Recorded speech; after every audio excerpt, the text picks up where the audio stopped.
empires and alliances after 3 months, 4 turns.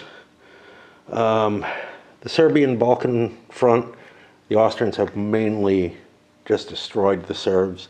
I did put extra forces, or I left the initial forces down there and didn't follow the optional rule on forcing the Austrians to pull out of there. However, that comes at a cost, which is that Galicia has fallen worse than it did historically. And we got German units trying to, sorry, I gotta swap battery. Defend the route into Budapest, and they're getting forced out by heavy Russian forces. Russians attacked across here in the mountains. That doesn't do a hell of a lot. There's not a rail path there or anything. I was hoping for a kill, didn't get it. Likewise, Russians fought here. They're hoping to cut off East Prussia. The Russians look like they're surging forward.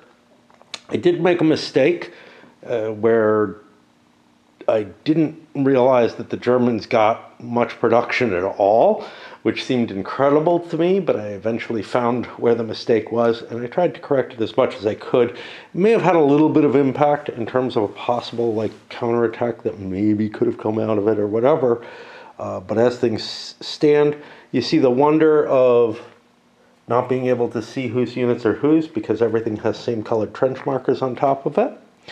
And then in the West Front, look, early on, the Schlieffen Plan basically collapsed due to a 2-to-1 attack that sent the Germans flying out of Belgium.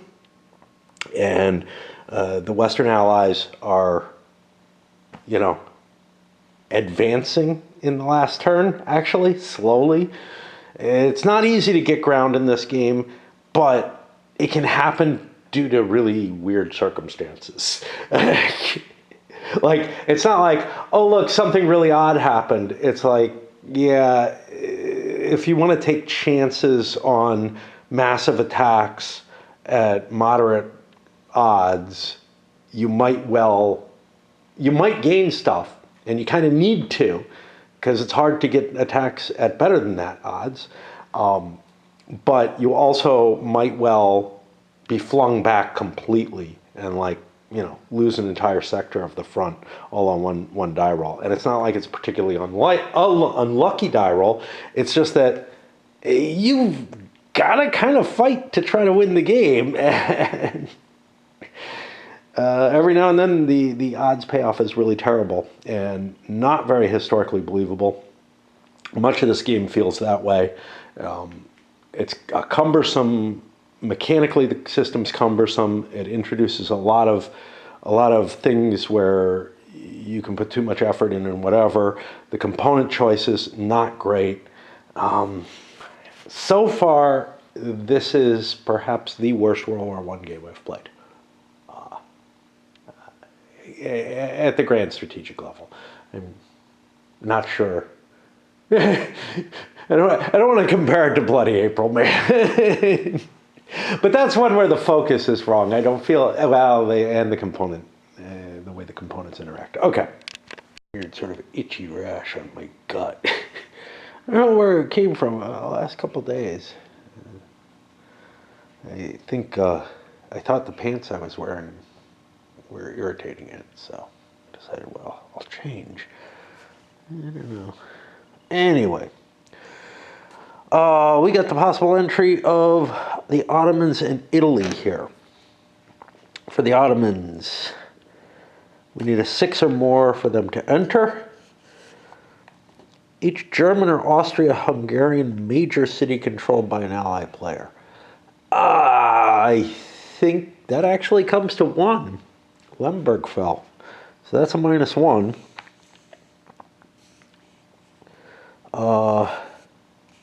Each French or Russian major city except Lodz controlled. Okay. So we're at -1. But we did take... Yeah, this is not great. We did take... Lodz is the one we're allowed to take without anything. I don't think we got anything. We didn't even get Brussels. And I'm not sure miners count. Wait, we got Belgrade. That might be worth something.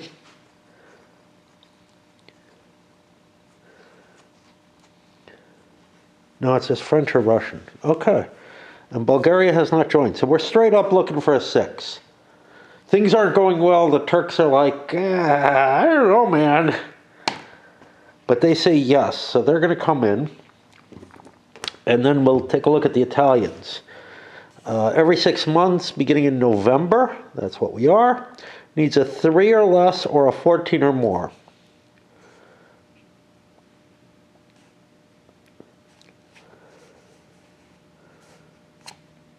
So I'm at +3.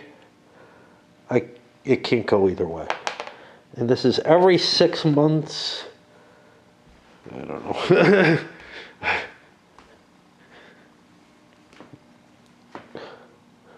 We're here in November. 1, 2, 3, 4, 5, 6. So Italy is not at all inclined towards the Central Powers, but obviously they have a hard time entering in on the Allies early in the situation. Okay, time to set up the Turks, I guess. Interesting is we were supposed to commit the 42nd Infantry, Territorial Infantry Division into there, into the Ottoman, into the Middle East box. I don't see it here.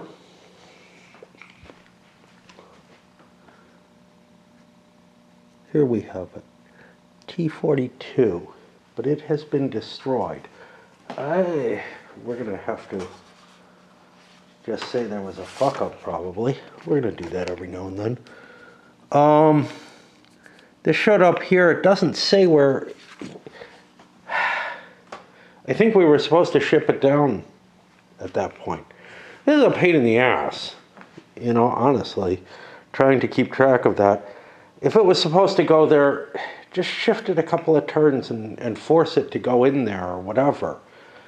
Don't make me, you know, do busy work and have to look shit up across here. That's a fucking pain in the ass. But it's scenario-specific roles. Yeah, I know. But no other scenario puts me there. And it's got to be here too, right? I actually don't see it in the first scenario, which lasts until December. So they're allowed to use it in one scenario, but not in this campaign. I don't know. I honestly don't know. And I have a requirement to have a full core there. What happens if I don't? I don't know. Again, all of this is just not in the 1914 only scenario, where it really needs to be. You can make some argument that it doesn't need to be here in this. I'm looking for Turkey.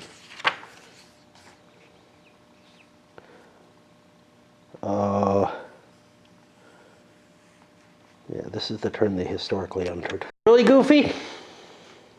Set up for all the powers that start the game indicates the unit on it. Setup for countries that enter the war does not include the unit designation on it. But I bet ya, can't guarantee.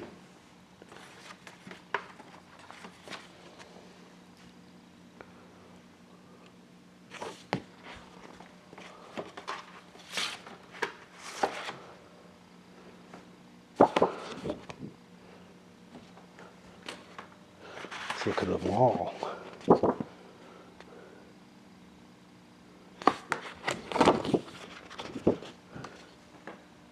It does include the designations here, but it actually has the initial force designation here too, which I guess kind of makes up for not putting it in there. Initial forces aren't placed on the OOBs of the countries that start the game. I don't know. It's just feels kind of inconsistent. Specify the exact units here. They don't specify who starts where. It's okay. I mean, they're just factors, right? But there's something special here.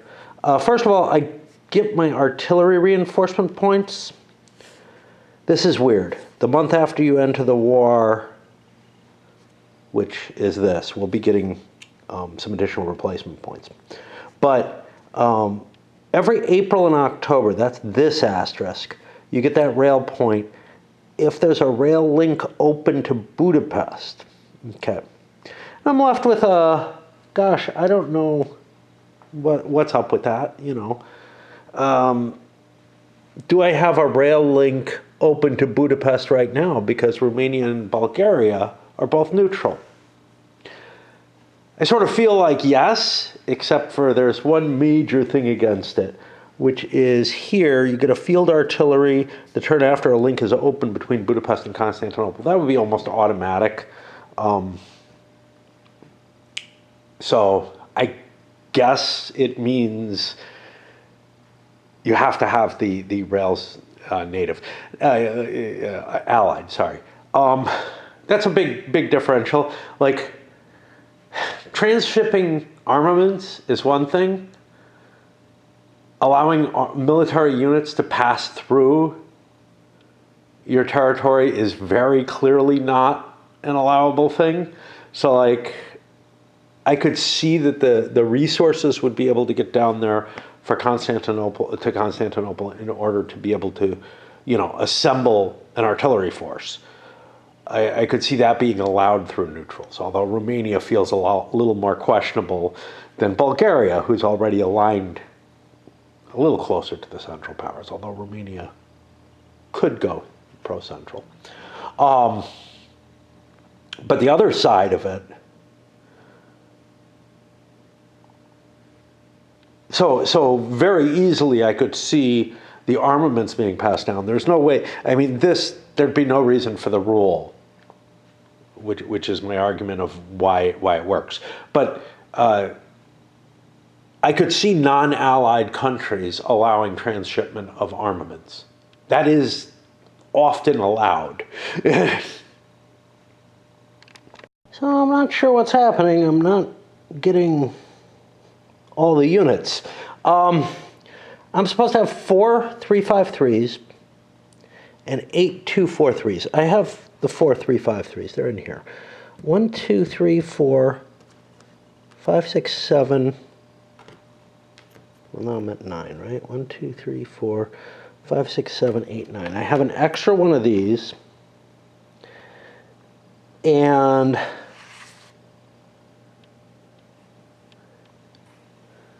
okay, the Caucasus box, I have not put units in.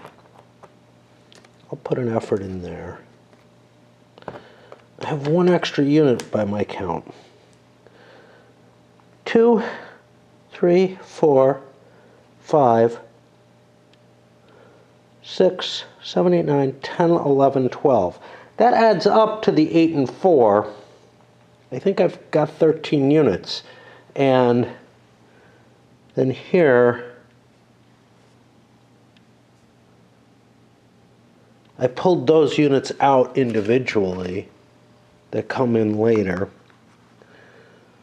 A 243, a 243, 2 243s, 2 243s. There's like 1 extra Ottoman unit. I don't know what to do about that. We haven't run into this with anyone else because I haven't been fully deploying their reinforcement schedule. So maybe a lot of these work this way. I don't know what the extra unit is. October 14th, I got an extra unit, which was last turn. I figure I would get to deploy it somewhere.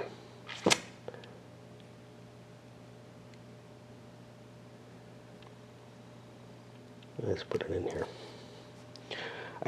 Troops on board don't look like they mean a hell of a lot to me. We're going to see. Like, we wouldn't want to lose Smyrna, for example. We certainly don't want to lose Gallipoli. These are required to be here on the Bulgarian border. They spell out on Bulgarian border. I don't know if that means that there's some kind of special rule. I don't see anything that seems to force the Turks to keep those forces there, so I'll probably end up pulling them off the border and again devoting them either to defend Gallipoli a little bit better, or and I probably want to have them right at the beach, to be honest, or to send them into one of the off-board boxes where they could actually gain something. Turkey is at war with both Russia and with the Brits. These boxes are overly large. I got a couple more reinforcements. Oh, and then I got all the replacement points. Now, replacement points don't start yet for the Turks, which is fine. They don't have anything they could build, but they could like collect them up.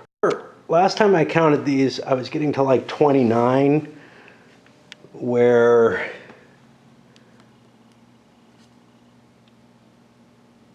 wow, that's just obviously wrong. Total RP, total infantry RP should be 24. I don't know what the fuck I was doing. But now I'm counting 1, 2, 3, 4, 5, 6, 7, 8, 9, 10, 11, 12, 13, 14, 15, 16, 17, 18, 19, 20, 21, 22, 23, 24. I get to the 24. I don't know if I got to 25 last time or something like that. Or 29 somehow by like adding these in, but I tried to skip those. I think I came out 1 point ahead last time. I'm not coming up with that now, so if I have a German point, I'm taking it away from them. And then, well, this is not Germany, that's Belgium. And then I'll allocate the points as I should. Good old fatigue has set in. Just, you know, setting up the reinforcements and everything. Dealing with this huge OOB type thing. Somehow, maybe the tiny print, the count, whatever. I don't know. It exhausted me. So I'm holding off on movement. I know it's more than I want to deal with at this point. This battery is almost dead anyway. But I did have to check supply, so we have something that looks very much like a trench there. The Germans are out of supply. And yeah, I mean, just, again, Compass and its beautiful, like, fucking failures with graphics. Yeah, I mean, the map is pretty. Nothing wrong with it, except that somehow it distracted me and I couldn't count. But yeah, there's just so much wrong. Like, this felt like, because I could read the counters for the most part and stuff, that it was maybe kind of breaking most of the curse of Compass games, where they make really just weird decisions, like the colors and balance of power are just like, yeah, people are really gonna like being pink, you know? Yeah, I know, it doesn't really matter, and you gotta use the color palette and whatnot, but as a major power, it feels funny, and it just looks silly, and then they happen to make it so that some of the counters are unreadable and don't serve a good purpose as well. And then you get to this, where, yeah. But some of this is game design itself. The trench counters are just, they're a stupid idea the way they're implemented. Forgetful of things that I haven't done yet in the game. Last turn I forgot to roll under October, and honestly, let's do a quick roll. It would have been mud, I guess everywhere, which would have been bad. That has an impact. But this turn is November. Let's just pretend I got clear weather, you know, fuck-ups and whatever. This turn is November, and we get 7, that's mud. All ground units lose a movement factor, reduced length of supply from 5 to 4, and a railhead can only go 2. I've already started moving these, and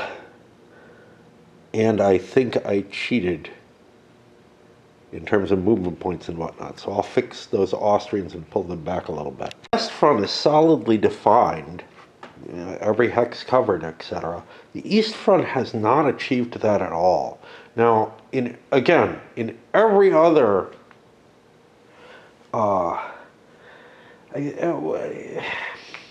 the old SPI World War I, you would see every other hex covered. Great War, Paths of Glory, area control games, you generally have units in every area. LGG, by this point, the lines are formed, but they're kind of extending to the east a little bit. It's hard to keep supplies running out there, and there's areas where, like, the Russians advance here and can't really go any further to outflank the Austrians because of supply considerations. But yeah, the front is usually pretty much defined. This is this weird, sketchy thing that, feels kind of weird. But anyway, I'm having some serious problems in terms of trying to allocate a defense against the Russians in this one.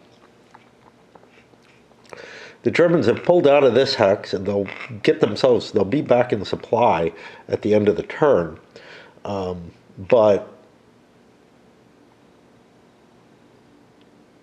we just went out of supply.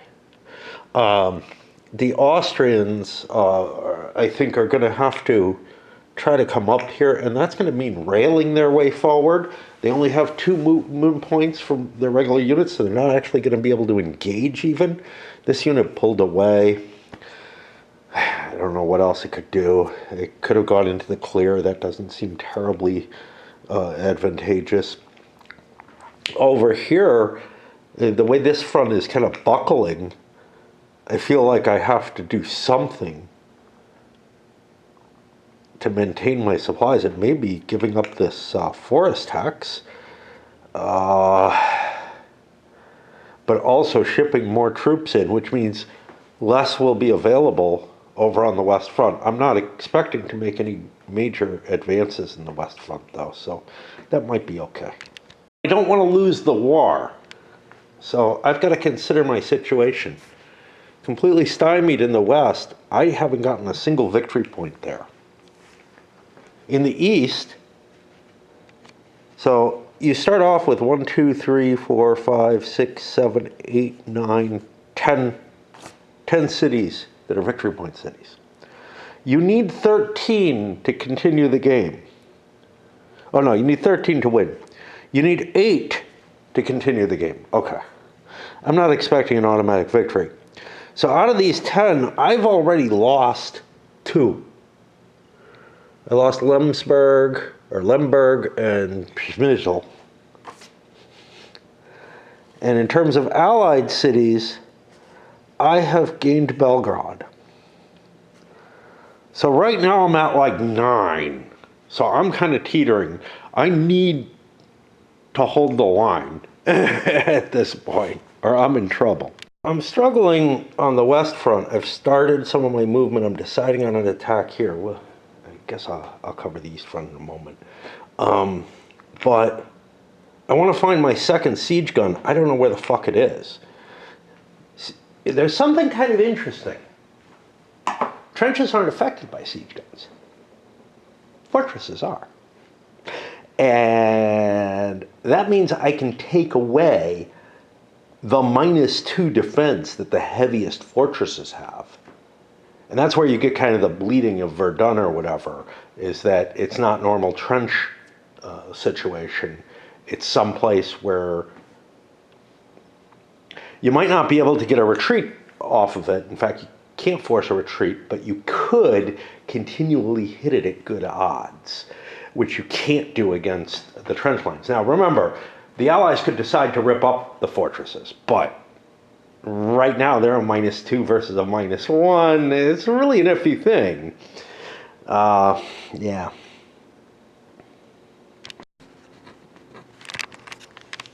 An exchange here in the east ate up a couple of my big German units because I wasn't able to get anything weak into play there. I intended to bring other units, but then I was like, oh, I've got my 3-to-1. That's great. Yeah, 3-to-1 still generates exchanges, and that's not so great. Now this hex is open. I don't want to give up any of my defensive positions. I could push forward here,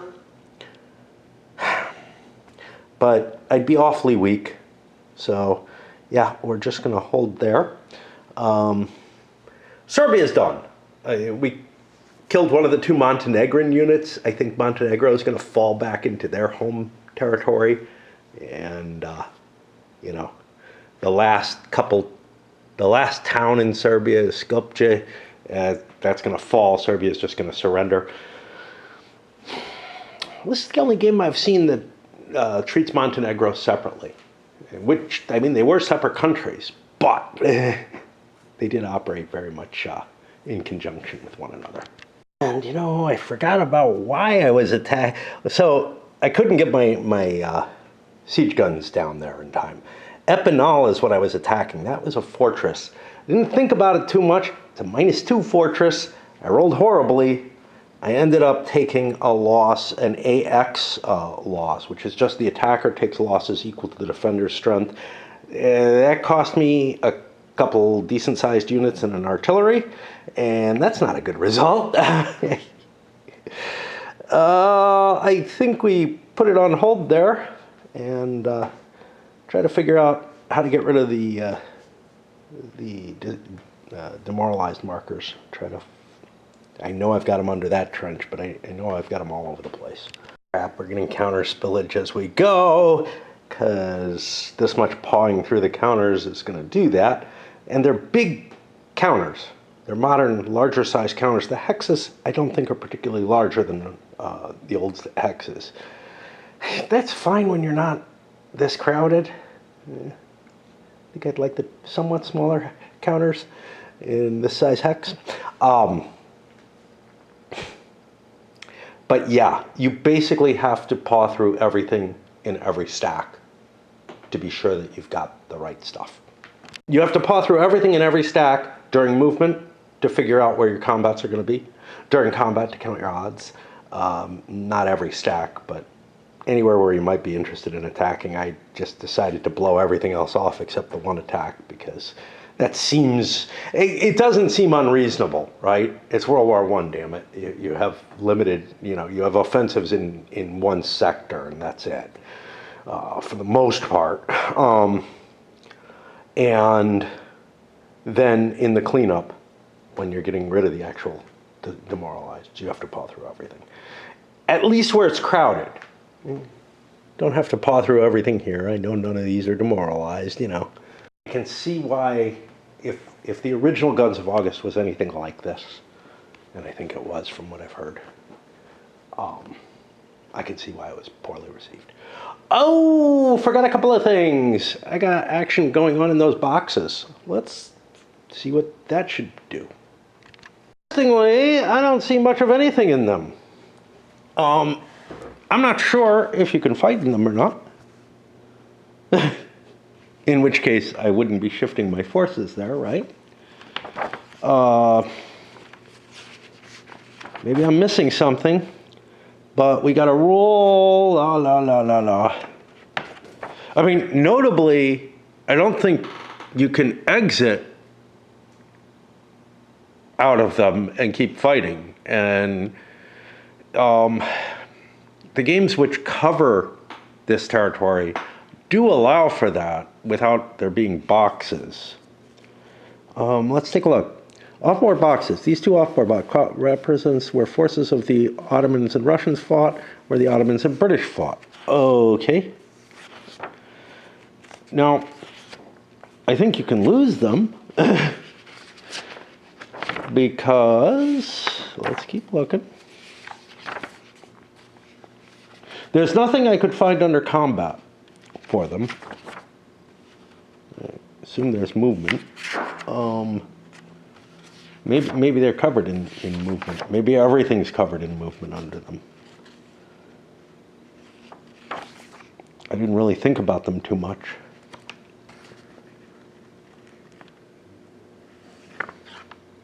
Okay, they're not being called out there either.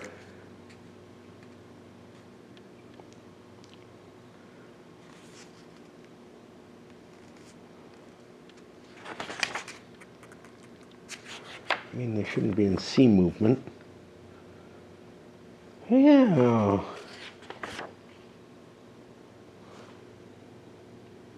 Okay, okay.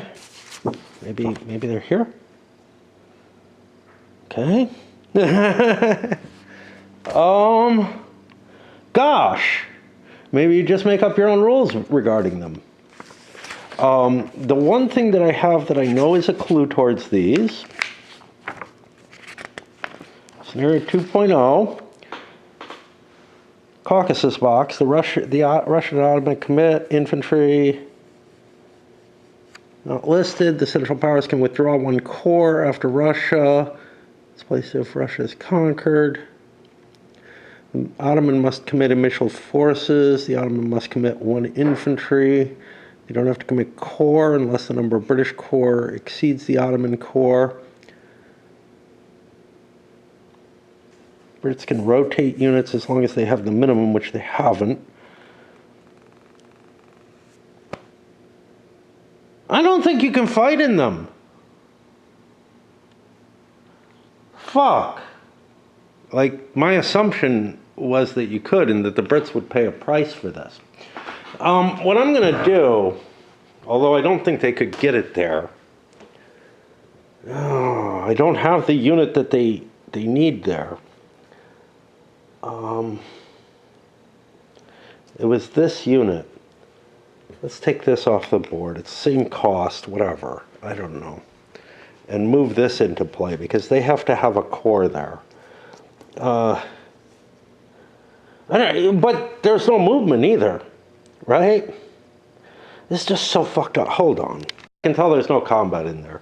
The Russians and the Ottomans have to spend RPs to support it. Russia has an RP in Tiflis that is just permanently committed to it.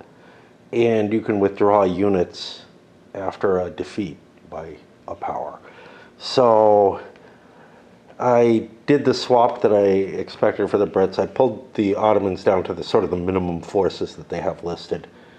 And I'm just going to go with that. That's going to put it on the Allied or Entente turn.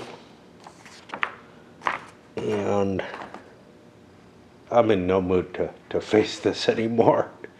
There's almost no rules on the box. And the only thing it would be really nice if they said there's no actual combat in them or something like that. Uh-oh, I'm out of battery. Back up here, it's Tuesday still.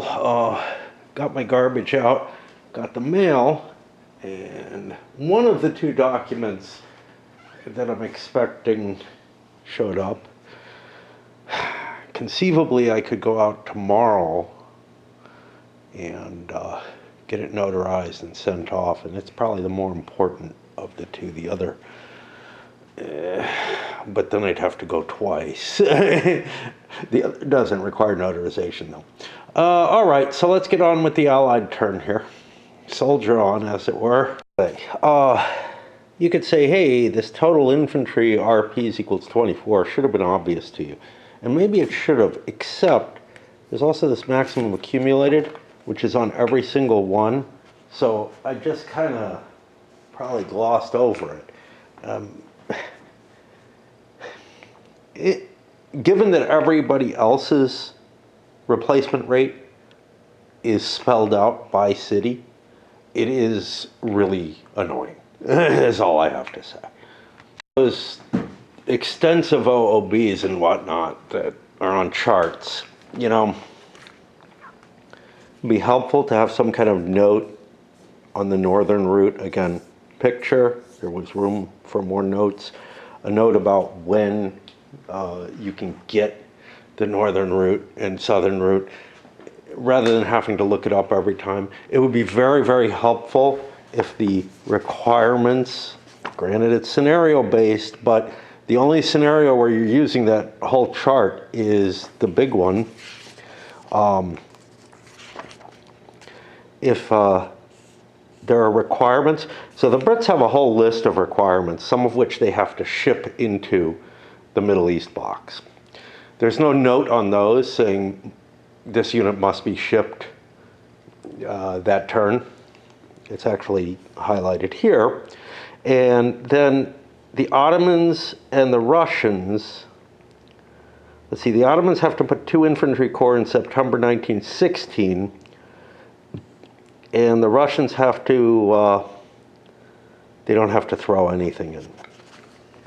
But, you know, again, there should be some kind of note about that requirement somewhere in the OOB notes. And as far as I know, there isn't. There's a lot of this where you're paging through to find particular instances, and without some sort of reminder, the only way you remember is if you kind of hold all of this in the rule, all of the rules and all the places you have to go hunt things.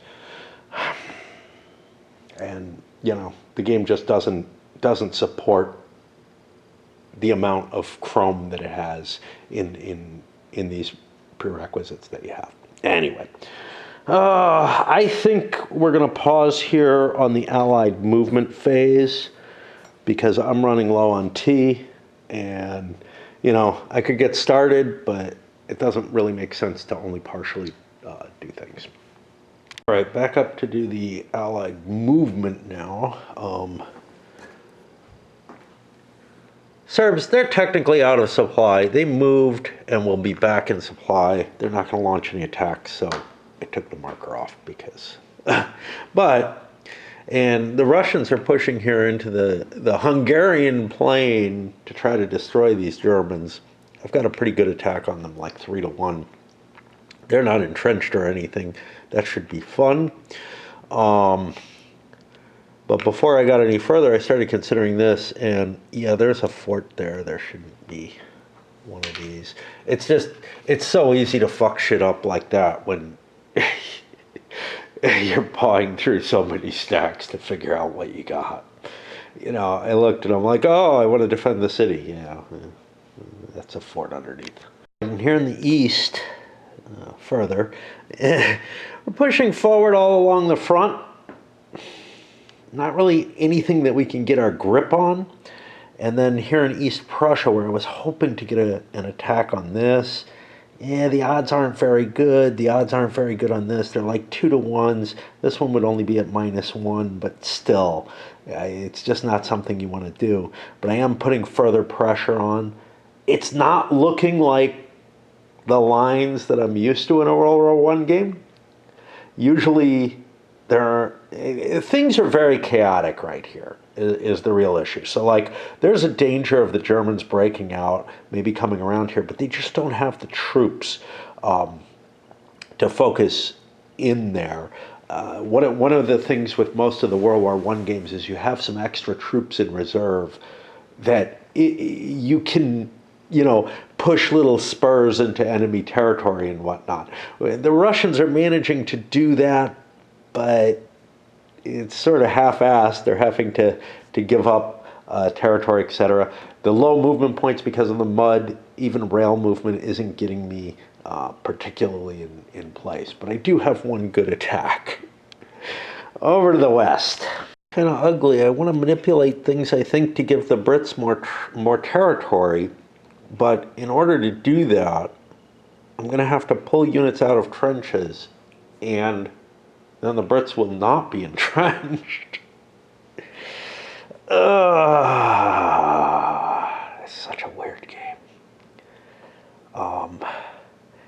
And just facing the West Front, I'm like, yeah, I don't want to make any attacks, damn it. It's just too painful. I did forget, last turn the Paris garrison should have been released. There. Just going to show up now. Lots of little things like that. There's something funny about the effects of the trenches. So I guess they give you a -1 if you attack an entire stack, some of the units which are entrenched. No, wait. I think that's not how it happens. Which means putting non-entrenched units into a stack is really maybe a bad idea if it's not how it happens. like, if I'm individually attacking units, it's whoever has the entrenchment, but oh no, it's at least 50% of the defending corps in the attack are entrenched at a given level. Yeah, I remembered there was something going on. So there's even more complex calculations to do in terms of how I want to split attacks off or something. So like, I might be able to accomplish one attack against the entrenched units and another attack against the non-entrenched unit, and get some kind of advantage that way. Ah, God.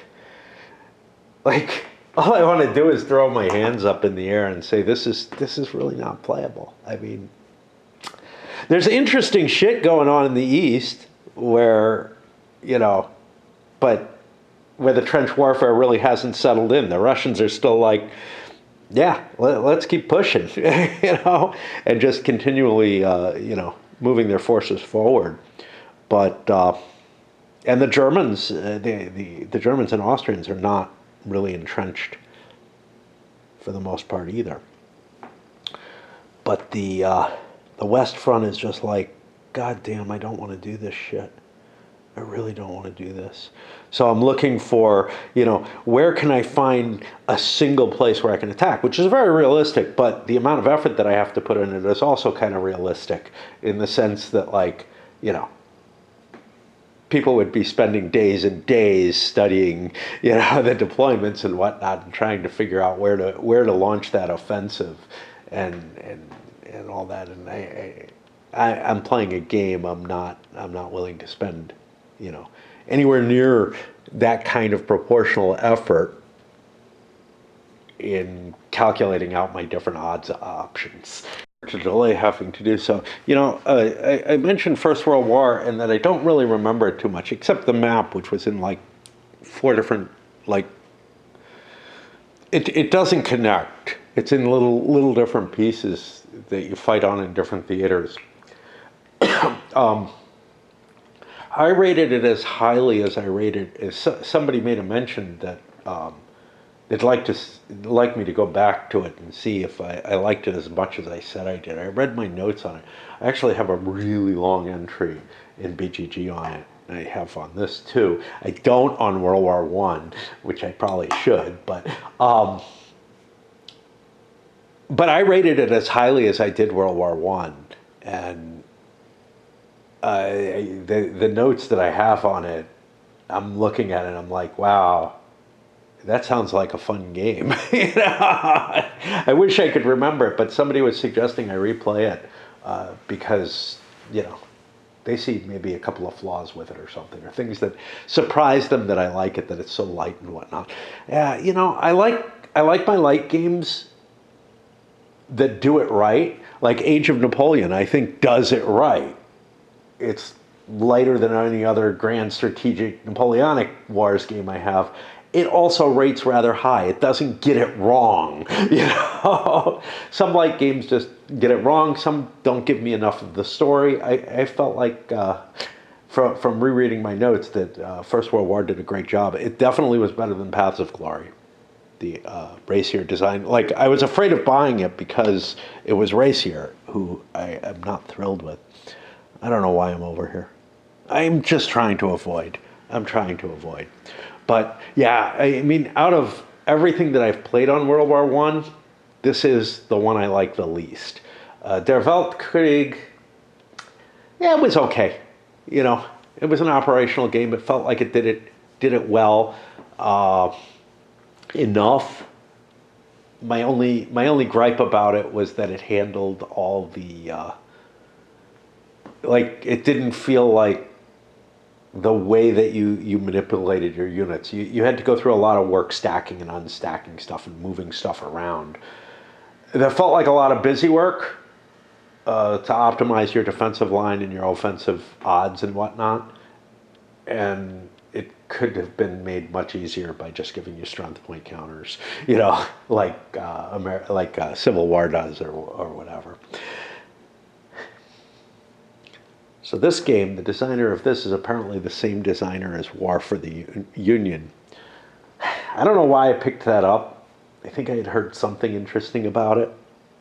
I haven't played it yet, but now I'm afraid because this is just so bad.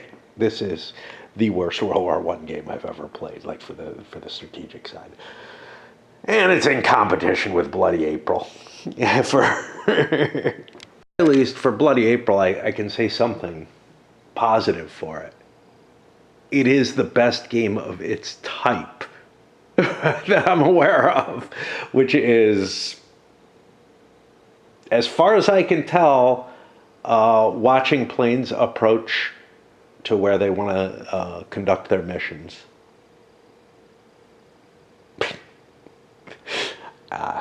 It is the fundamental thing that, you know, makes it not interesting to me. But if you're really interested in watching planes slowly approach each other, yeah, it's the game for you, man. It's the game for you. Anyway, I really don't want to do this. Actually, my French units weren't entrenched. These are Germans under that trench marker. It all looks the same to me from a distance. I thought I had French in there. So there is a possibility of an attack, but I don't want to throw the French in. That's another -1. So it's really unlikely, but I did replace the Brits in the sector, brought some more up that I'll be able to improve the strength of. Some Belgians in there that will run back out. I also withdrew weaker French units and moved an artillery up using rail. You have so much rail compared to what you actually need. In general, the one exception was when I was trying to save Austria over there. I have one attack I'm definitely going to make, which is here. I'll paw through and see if I kind of randomly fell into another good attack. I doubt I did, but, you know, if... Basically, my feeling is I want my troops to be in certain locations to strengthen the line. And then if that gives me a good attack, great. And this is kind of appealing because I have forts on both sides, which keeps me from being affected by the AD as much, although these guys would be flung out and create a horrible crack that would be awful. But it's 3-1 with no mods, so there's nothing too horrible that I think happens to me. Great. All right. Let's go back to the East Front for the fighting, and I'll give reports on all that. Without entrenchments, that's good. I got a half exchange, got rid of the Germans, and the way to Budapest is looking awfully open to me.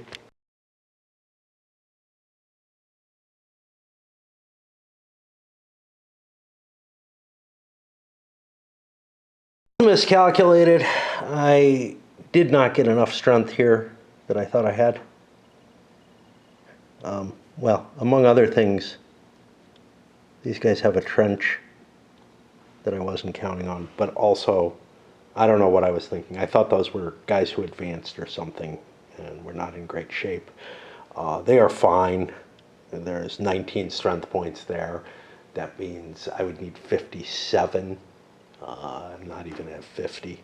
So fuck it, I'm not doing anything on the West Front, which is perfectly, you know, I'm fine not attacking. You know, I was not able to come up with an attack anywhere else. Again, I don't want to. I might have had enough strength on this to get decent odds, but I throw the French in. That's a -2 at that point. That's just not worth it.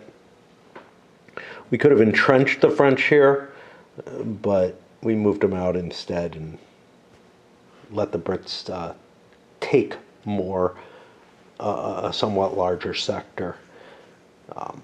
It's not at all appealing to me to try to go through the Netherlands. The Germans have plenty of interesting stuff to do in the east, so, you know, I think the West Front is probably pretty close to frozen, and we're, you know, here's the thing. The risk of attacking is so high in this game that the kind of attritional combat that I'm used to seeing in World War I West Front, where the Allies launch a bunch of attacks, depends on the game, whatever. If you're looking at World War I or the Great War, they launched the attacks with the hope of causing like 2/3 the damage that they're taking because it relieves pressure off the Russians. It's not really an option here. If you're looking at La Grande Guerre, you are looking at, actual attempts. They look like attempts to gain ground. You're not like, oh, it's an attritional attack. It uses the same mechanisms as the attempts to gain ground do, although your choice of tactics can impact what kind of damage you do and whatnot. But essentially, you're launching an offensive with a declared hex that you want to take. And if you don't take it, you suffer political ramifications for that. But you, A, have to do it, or else you suffer worse political ramifications if you don't try. And B, it does, again, serve as that attritional attack. Here, there's nothing you can do. Like in La Grande Guerre, you can halt your offensive, or you can continue it at a lower grade. You don't have to be all out every turn. You do have to continue it at a certain level, which is like 2 attacks or something like that. A couple of rounds of attacks and 2 hexes or something along those lines. Where you're going to take a significant amount, but like you just keep doing it.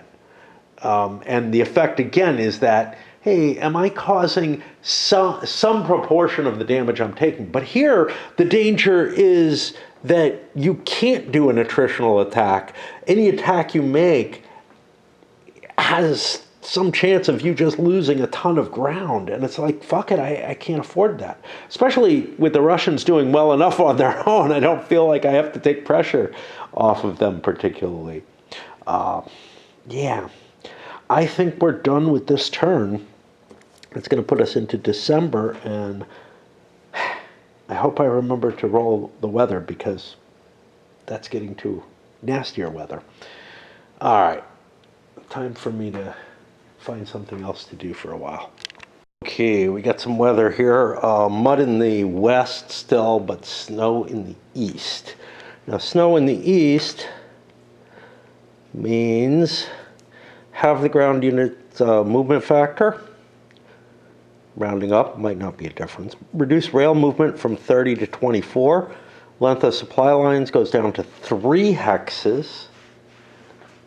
Let me put him in some trouble. It's 3 to there, or to there. A railhead can only advance 1 hex, no invasions, and certain rivers and lakes in Russia freeze, 20.23. Let's see what the limitation there is. It says in Russia, which to me means like the Marsupial Lakes, whatever they are, in Prussia, probably aren't. So lakes in Russia freeze. That's not East Prussia. And the Dvina, Luga, Volga, and Oka rivers freeze. Let's see what we got here. I didn't hear this one. I didn't hear the Vistula. So I think we're pretty safe. Rivers don't have much effect anyway. They just affect the combat. So I don't think that's going to impact us. And that means we go to the reinforcements for the December turn. Serbia is not East Front. It's in the Balkans, but the East Front line, I think, is across here. It cuts across part of Austria up there and north. So that means we got off 4 hex, which is okay. And I was looking because the Austrians would be cut off from supply, actually. The movement makes those big 4 movement allowance units a lot less effective. They're pretty much the same as the 3 movement allowance units now. We'll see the effect of that. Here in Serbia, we're pushing forward still. We want to get an end to it. it's coming close. We're just not quite able to get there in time. We pulled back with the Austrians and railed additional Austrian units in place. There's also a German unit that got railed up there. That's fine. I can get on board the train for one movement point and get down there, and then I don't even have to pay to detrain, so, whatever. But what it meant was I couldn't slide somebody up into here because it cost me one to entrain, one to detrain, and then one to move, and I no longer have that kind of movement allowance even.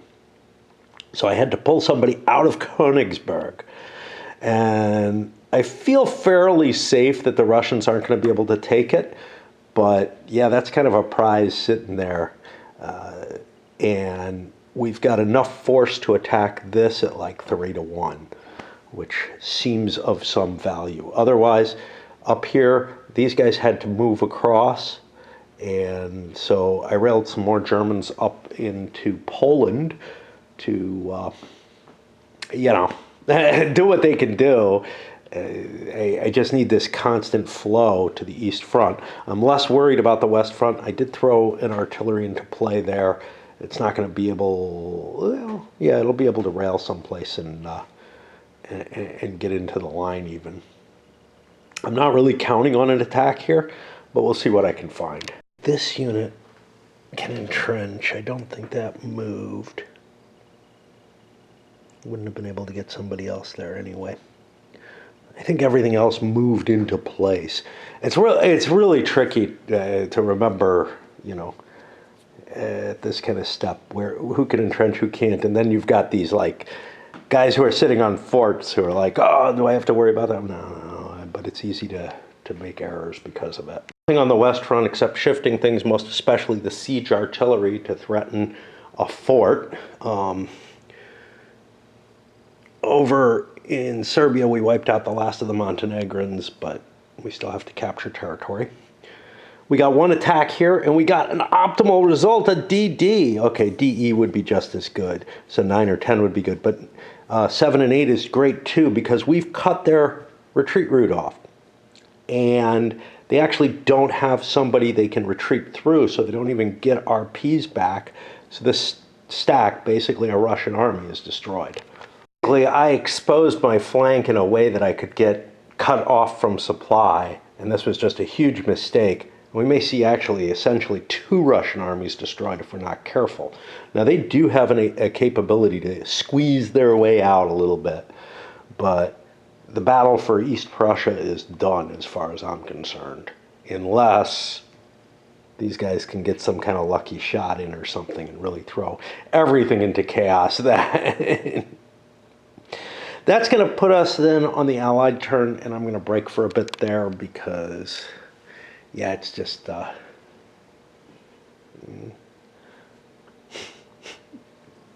I'll have to face this again is the whole real problem. We completed Allied production. Serbs, Montenegro don't get anything. French got a couple of decent units. Brits, they're out of replacements. And this is an interesting thing. In most games, the Brits, like, if they're not engaged, they can provide resources to other players. There's usually some form of loaning of resources in most World War I games that I'm familiar with. This doesn't have that. Oh yeah, sure. They can loan stuff to Russia, or they give stuff to Russia or whatever, but it doesn't even come out of their money, So it's kind of an interesting idea to not engage the Brits. Now the Belgians are producing at high speed. I don't know if they produce 3 or 4 infantry factors a turn, but that Belgian army is going to recuperate because we didn't take them out. Russia, decent amount of forces here.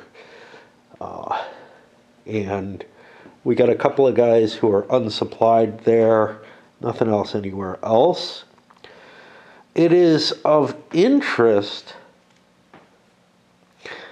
it might be a valid concept to try to attack the Netherlands with the Entente, to try to get around this line.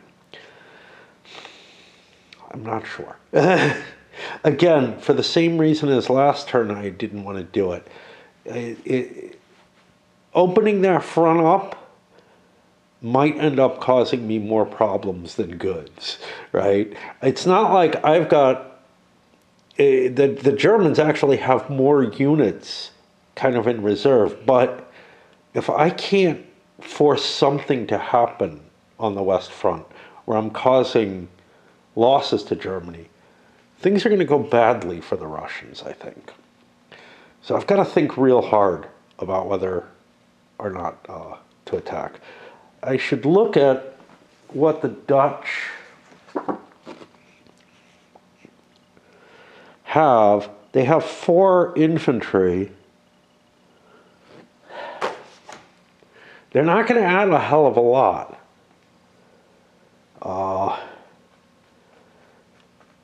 And right now, you know, it's not like the Germans are expecting that attack. I think I would rather wait until better weather when I have more maneuverability, though. The mud takes a little bit off, so we'll delay that decision a little bit. Every turn, we have to look over here. So there's nothing there. July is the next turn for that. And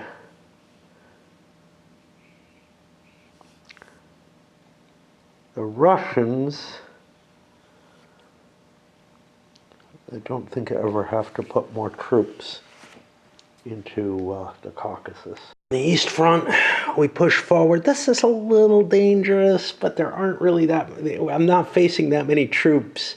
And if I can kind of get around him and start cutting off supplies, I can force him back without fighting. I don't have enough strength to actually attack here.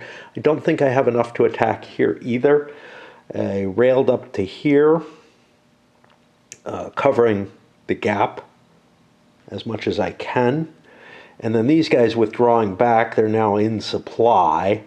I think I have enough to launch an attack there. And that'll be, I guess, my only attack on the East Front.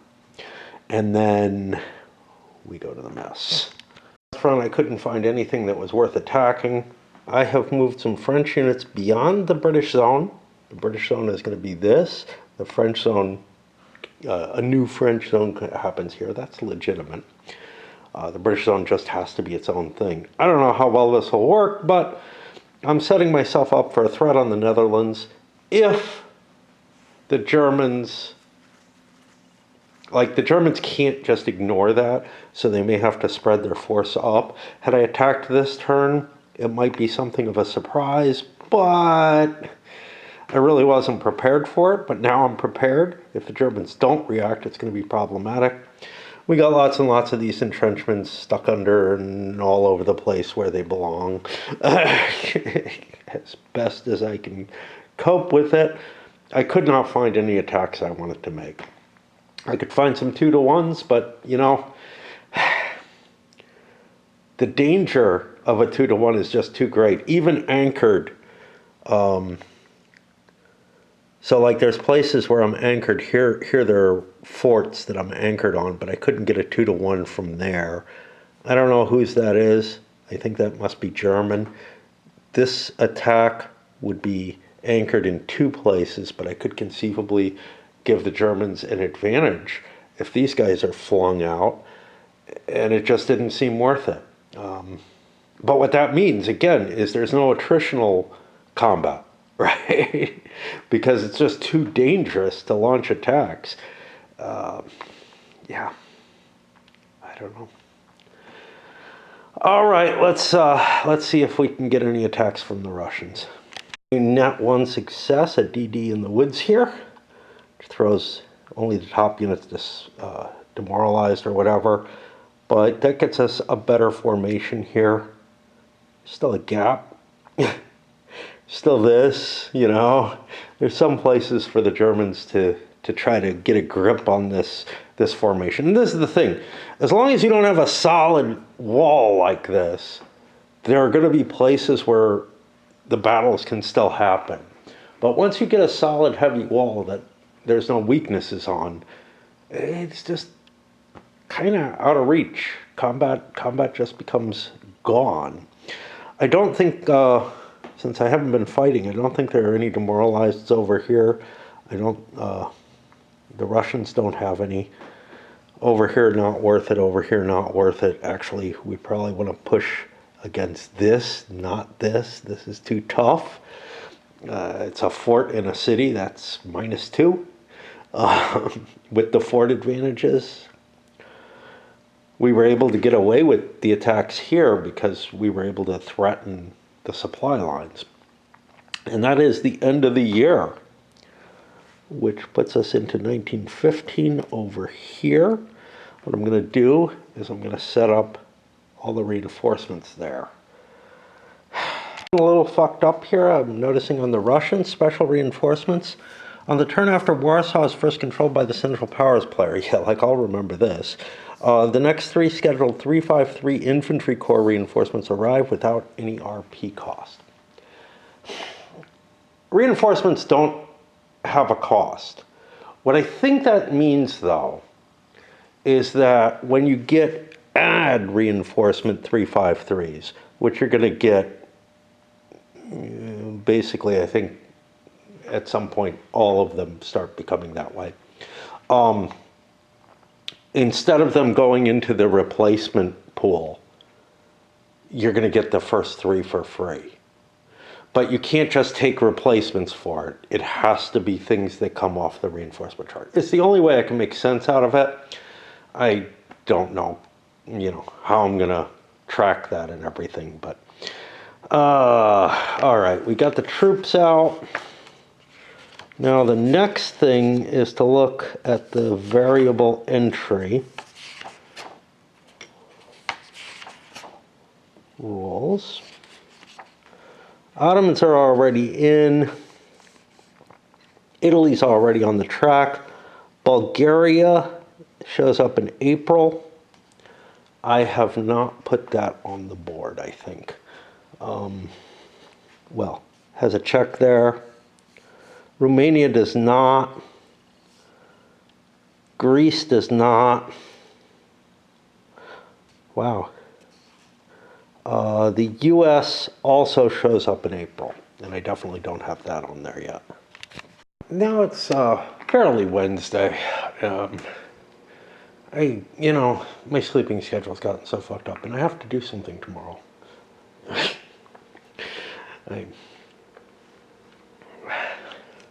But I'm up during the day at various points, so it should be possible. All right, so we are at the actual beginning then of the January turn, and a whole bunch of reinforcements coming in.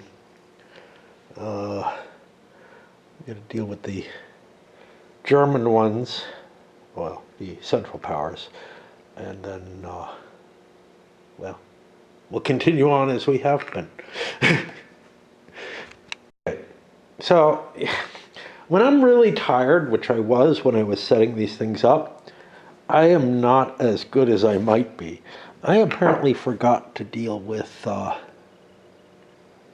the forces coming in. Oh, maybe I did. I don't know. October 15th, July 15th. Yeah, I didn't get the Central Powers forces up there. So we got to do that first. But I got to double check now because I don't trust myself. Maybe I stopped halfway through the French or something. I did miss them, but there wasn't much for the entire Central Powers, just a couple of German units. And withdrawals, which I don't know if I'm recording on the next, on the turn, but it looks like the withdrawals happen in time with adding new units. But that's a pretty hefty thing. I'm going to be losing some of my big 684 units in exchange for buildable Vs. I guess this is some way to show the manpower shortages or something, but I don't really know. Obviously, it's going to show the reduction in quality that all armies kind of faced, to tell you the truth. Generally, most games handle that by leaving the units in place instead of swapping everything in and out, unless it's something really extreme like the BEF, which is probably overrated in most games, this one included. Because it did do very well, but it did very well in weird circumstances. So ones that could be marked up to like a good die roll, because it is really kind of a chance situation. At least that's my take on it. We're at mud everywhere. I'm gonna pause here before I actually start moving, because it's just so easy. Like the big thing, I would easily probably run through the entire turn if it was just, if the west front wasn't in it. But the west front is just such a pain in the ass at this point, and I don't want to fuck it up more than I already have. Oh, this one didn't charge fully. I guess it's actually Christmas Eve, and it's supposed to rain in the morning, which is when I tend to be awake, although who knows.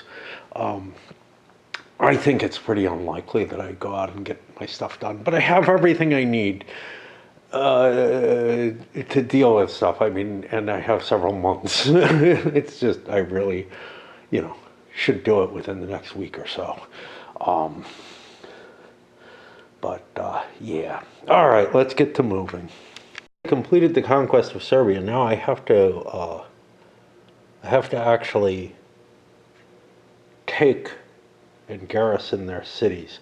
I don't know what kind of limitation there is on that. So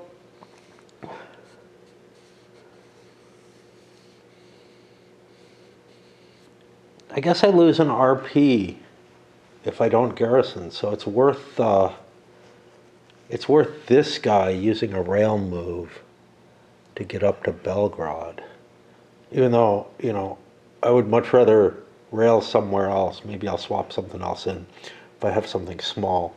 I'm going to need small units to start garrisoning. I have to hold Belgrade and Skopje. I have to hold Cetinje when I get down there. That may be too hard to dig him out of there. A 463 is a hell of a unit to use up on that, but at least I'll get like half of, the Austrian force back, more than half, eventually. Finding a bit of a problem. Wait a minute. 3, 4. No, we can be in supply. Okay. And here, we're not in supply, but once we enter this hex and capture Montenegro, we will be in supply. That's important, because I don't want to capture it and then have my unit dissolve because it's out of supply.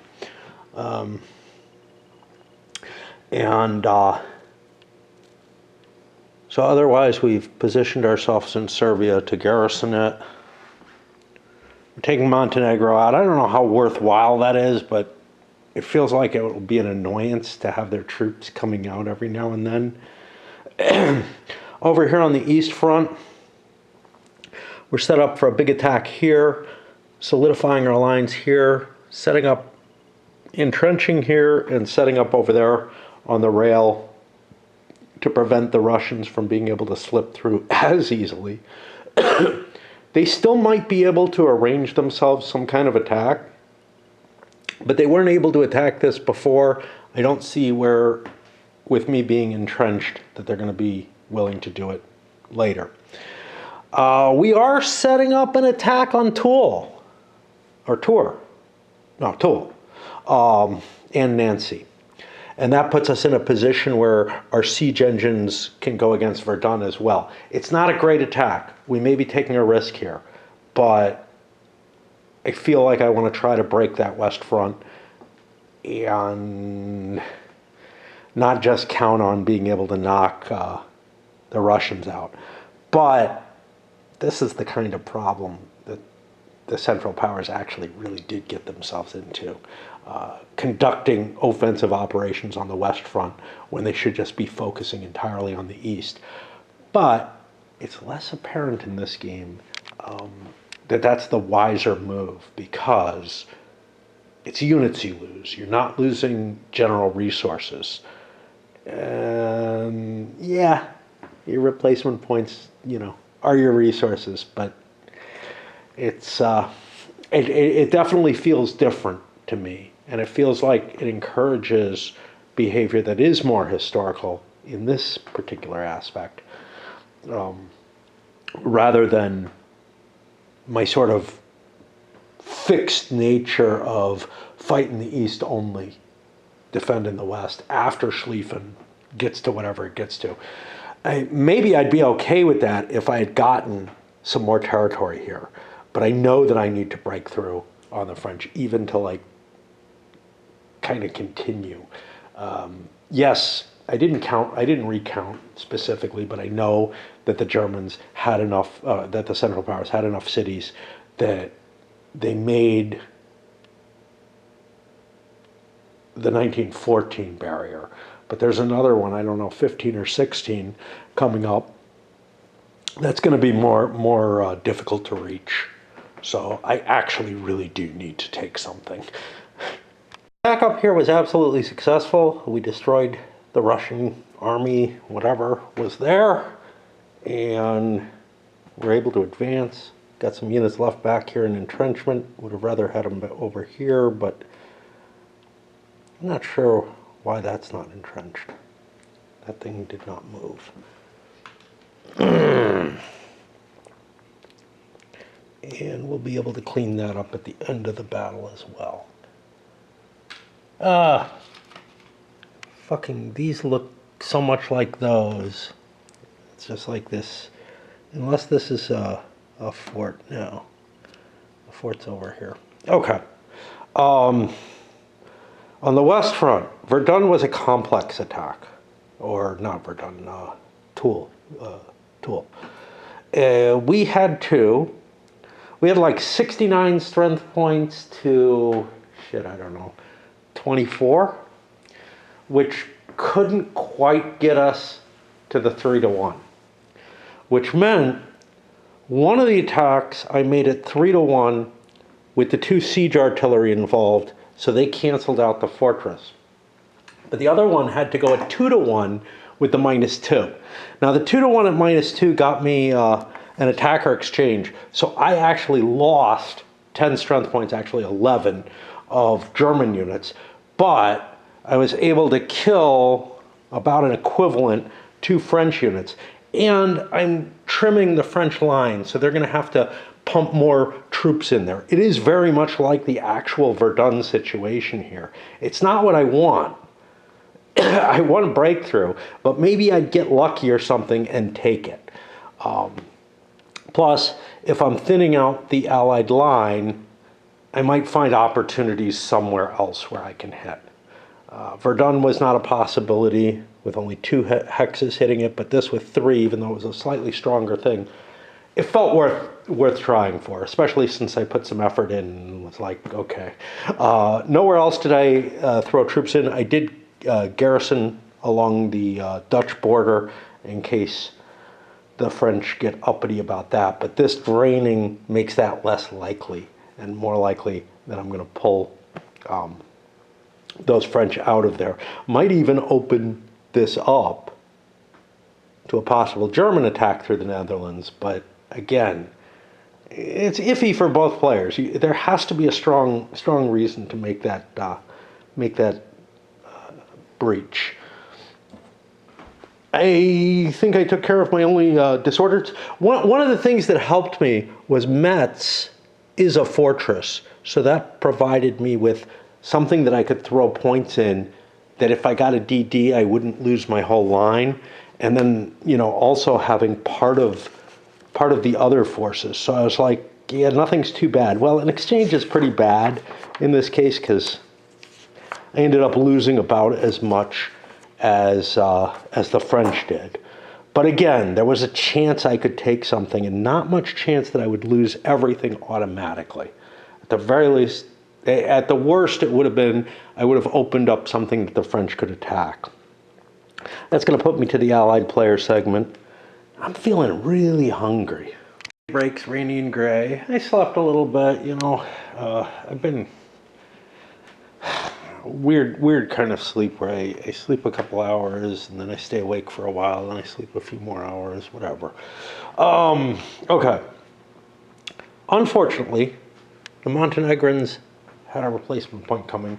Should have counted on that. That's going to cause the Austrians some problems, but that's life. And a fair amount of reinforcements coming in everywhere. Had to go look this up to make sure the Indians weren't coming in. We got the first Commonwealth RP in play. The English aren't getting shot up. I have to worry because there are limits. They can only hold 20 infantry, 6 artillery, and 6 tank. And we're, you know, up at 10 infantry. That's not too bad. But 4 artillery. If we don't figure out a way to lose Brits, we're going to be kind of struggling a little bit. And I guess it's the Allied movement at this point. Assuming I rolled for weather during the Central Powers term, I'm not positive. But I've got double mud, which is definitely a possibility, but I think that was rolled in December and it just carried over. Shit happens. I don't know why I have such trouble remembering that particular thing. Russians are finding that they don't have the kind of advantage that they had before, where things felt kind of even. At this point, I feel like the Germans are beginning to outnumber us here. We're shipping more troops down into Austria. We've moved into there. We're shifting up into Poland. But we're worried that our line's going to start faltering under German pressure if the Germans keep putting it on there. Therefore, the Allies are going to war with Netherlands. And we shall, well, this is my defense behind the river line. It's going to crumble, but it'll give some time for the Germans to rush more troops in there. The Germans have some extra troops on the West Front, but they've been sending the majority to the east, and this is going to make their job a little bit harder, I think. In addition to affecting U.S. entry, it also gives the Central Powers an extra victory point for any of the sudden death stuff, just because the Netherlands was declared war on. This isn't going to just break things open, that's for sure. I had higher hopes, but in addition, the damage that I took here and the fact that I'm throwing my reinforcements up into the Netherlands means that there's some possibility of German advances against those forts, but at least we're opening things up a little bit more. Overall, the Entente holds more resources, more replacement points than the Germans do, which is kind of what you always hope for, is that 3 major powers are out producing 1.5, but that one is a mighty one. Yeah. I was hoping the Brits would have enough force to push their way into this hex. They did not, so they didn't try. But the French did push forward 1 hex. And yeah, this is beginning to look like a really iffy proposition. There's a reason I don't usually do it. But I consider it in a few games. Probably the one I consider it the most in is the Great War, where sometimes this kind of situation happens where the Entente thinks that it has some sort of advantage by trying to end run across. It's really iffy. And I think they may have just hurt themselves quite a bit.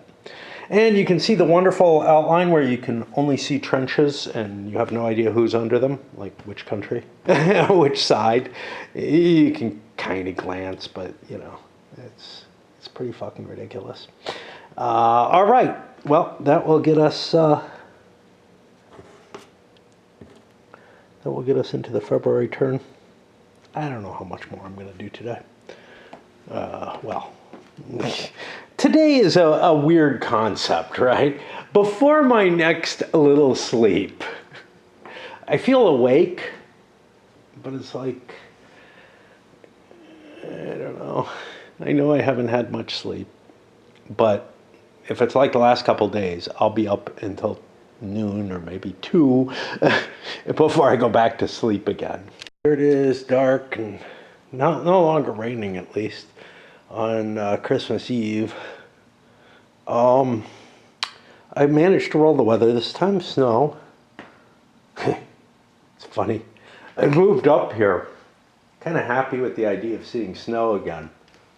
But now I'm like, yeah, after the last one where, I don't know, the last one I remember was 10 days without power.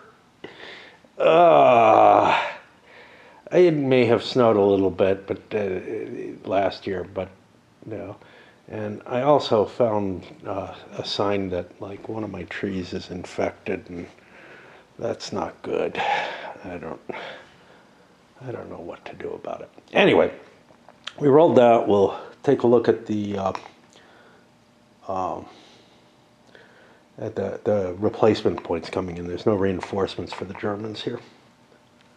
Like those, there's not much.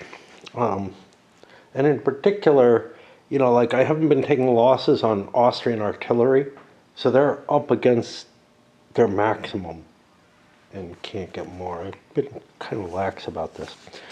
But I ran into a problem. If we look at replacements, this is something that affected Serbia. If I look at replacements here, oh, we got to worry about economic warfare.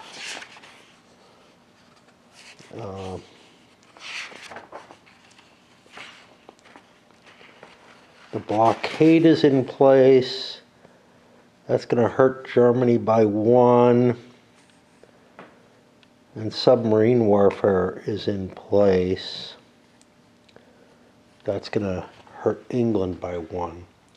I mean, that might not even be that big a deal, except they opened up the new front. Like, I might not want to do submarine warfare if it's an option. And it feels like it should be. It is in most games, but it seems like it's fixed here. You've got to do it in 15. You can't do it in 16. I don't know. But if we look at replacements, replacements require,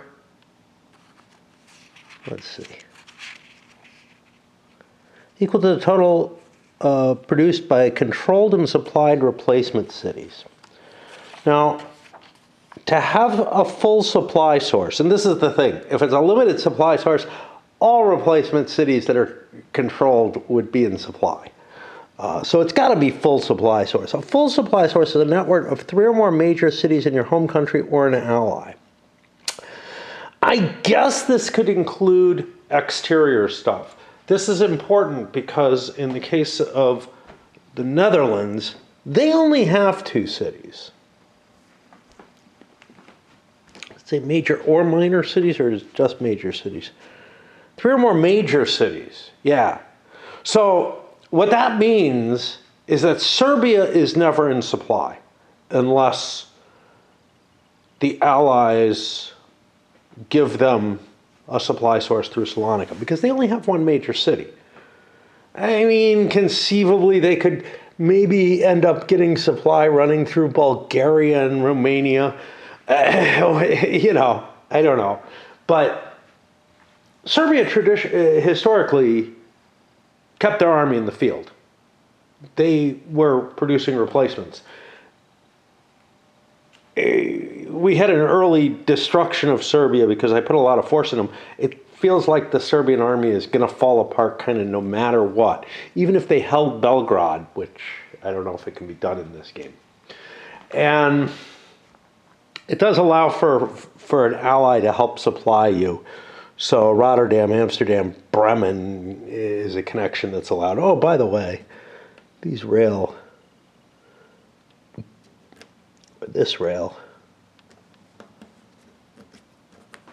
net is different now. Forgot to worry about the expansion, but it was, the French only advanced 1 hex, so, and it's not into a rail. Actually, no, they advanced a couple of hexes. Anyway, we've got the snow effect. God, I don't want to play this.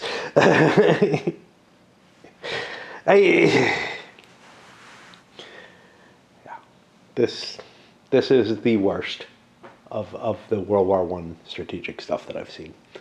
And again, I don't know if Guns of August had as many problems as this does, but other than a kind of pretty map that takes up a lot more space than it needs to, there's nothing to really sell this game on. That's my normal order of doing things because I felt like it was vital for me to defend the Netherlands, and we're doing what we can there. The West Front's a little iffy, but I think we're still going to launch an attack here on Nancy. We're also upping the ante here, trying to wreck the northern Russian army. This is what happens when you allow, you know, openings when it's not a solid line, is the enemy can slip in and get around your get around your flank. Here, you know, giving up the defensive line seems like an expensive possibility, so I'm a little afraid of doing that. So I'm just entrenching and sending a few more troops out to the east, but hoping that I can destroy a few more Russians, you know, another Russian stack. Over here, well, we withdrew. That's going to be in supply now. And we railed one unit up. That's all we could afford to do. And then the reinforcements from Vienna to try to block any Russian advance on Budapest.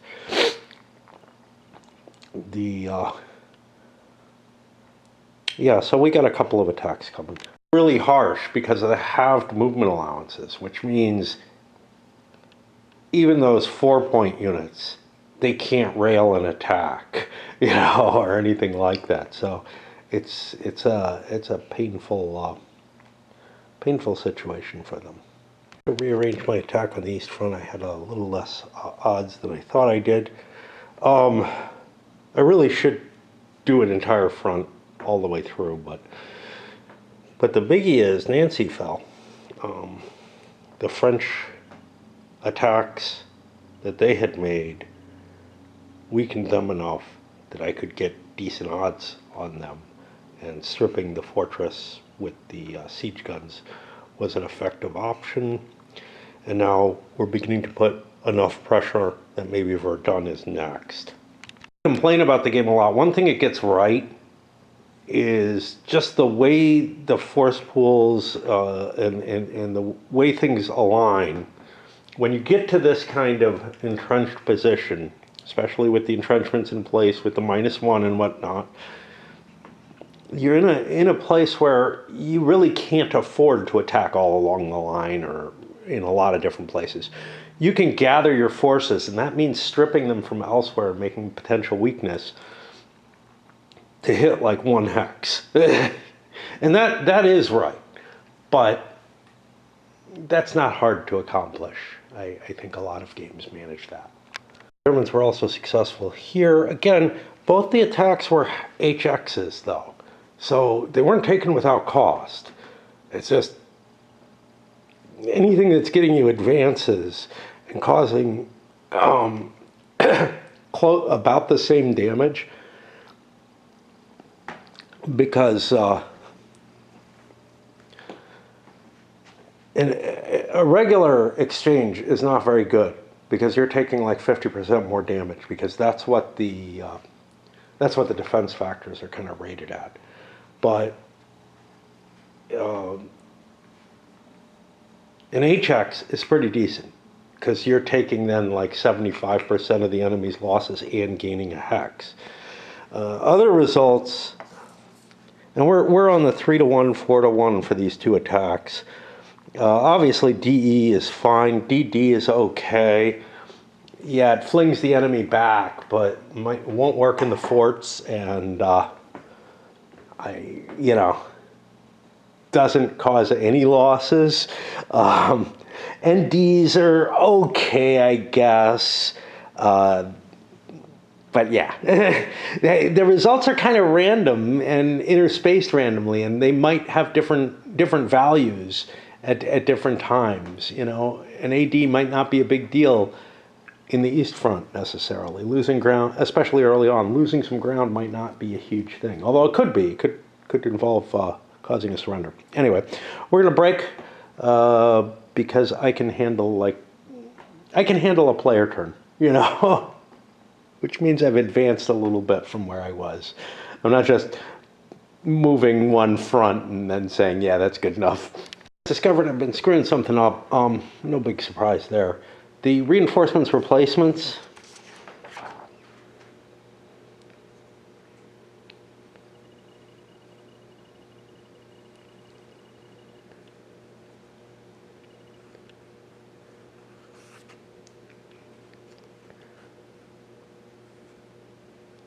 Is placed 1 unit or 2 divisions per major city. Same thing with replacements.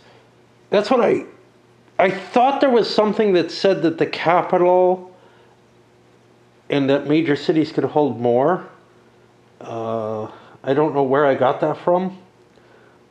That like they could pull 3 in. Now, obviously, London is allowed to have 3. Which is a big deal because London is the only British reinforcement location. And I'll fiddle things in where I do, but I've been throwing everything in the capitals because I thought I had to throw 3 in there and the capital got priority. And I was like, wow, I'm not getting a lot of flexibility. Maybe in the very early stages of the game I wasn't doing that, but somehow I discovered a rule that isn't there. I don't know. Anyway, we're going back to, hey, they can go capital, artillery, then other replacement cities, and then with the reinforcements, it's other cities in general, for whatever it's worth. I really don't know where I got that concept. Entente is unable to find any attacks worthwhile. Now this British unit has to use like an artillery point to come on, but it's a reinforcement, so I guess I can just delay it. If I didn't have one, I have them. That's for next turn. Tried to strengthen the Russian line up here, entrenched over there with the Montenegrins. They probably should have been entrenched already. I had a force here. I think I diverted it into this line in the Polish territories because it looks like the Germans are getting the advantage there. And I'm not really expecting to be pushed back here, nor is it that big a deal. This is more of a, wow, we could really threaten Austria, and we forced the Central Powers to throw a larger amount of forces to defend than what we sent in to attack. So that's all good that we're in there in the Hungarian plain. Over here on the West Front, you know, sure, there are some weaker places like here where the Dutch aren't really heavily defended yet, but I'm just not seeing any really decent opportunities. Starting to shift Brits up in their sector. The key point here is to defend against this incursion that was made. I tried to look at the strength points and I just don't have enough to launch any kind of attack. I've got very few loose units available. It was totally a mistake to invade the Netherlands. A mistake that I haven't made in any other games, but that I'm aware of. I've contemplated it many times because it gives you that kind of turnaround, you know, able to outflank the enemy, but it's just not worth it. You know, and you can make the argument maybe it would have been worth it for the Germans, but again, they had their focus here, so it did draw some of the bleeding off of, you know, it made Russia a little bit stronger by forcing German reinforcements into there, but the Germans just, there are no locations that I could find easily, and I didn't look all that hard, but I made my best guesses that I could launch any kind of attack for. And some of it's because it's winter. Winter is like the snow, means I just don't have the movement points to throw units into the combat, so I'm left with what was already adjacent. Anyway. Spring comes in March. We get clear weather in the west, but mud in the east, but it's significantly better than it was, which is a little weird. Mud, certainly in World War II, mud was a worse problem than the snow. But it was a more motorized army at that point. So, I don't know. I